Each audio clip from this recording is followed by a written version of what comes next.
ஒரு சான்ஸ் கேட்டு போகிறோம், ஒருத்தரை போய் பார்க்குறோம், ஒரு ப்ரமோஷனுக்காக போகிறோம், நம்முடைய இவரை போகிறோம்.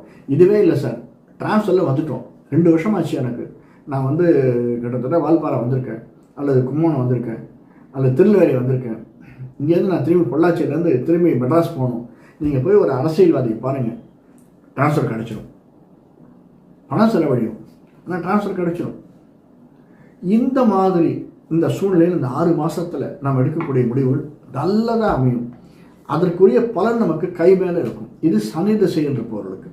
2வது, சனி திசையில் இருப்பவர்களுக்கு இதுவே சித்திரை நட்சத்திரக்காரர்களுக்கு எடுத்துட்டீங்கன்னா, சித்திரை சுவாதி நட்சத்திரக்காரர்களுக்கு கிட்டத்தட்ட 24 மற்றும் 35 வயசு 40 வயசில் இருக்குன்னு வச்சுக்கோங்களேன். சுவாதி நட்சத்திரக்காரர்களுக்கும் கொஞ்சம், சுவாதி அல்லது விசாக நட்சத்திரக்காரர்களுக்கு 30 வயசு 35 வயசுக்கு மேலே இருக்கிறவர்களுக்கு கல்யாணம் ஆகாதவர்களுக்கும் இந்த குரு பலனை தருவார், கல்யாண பலனை தருவார்.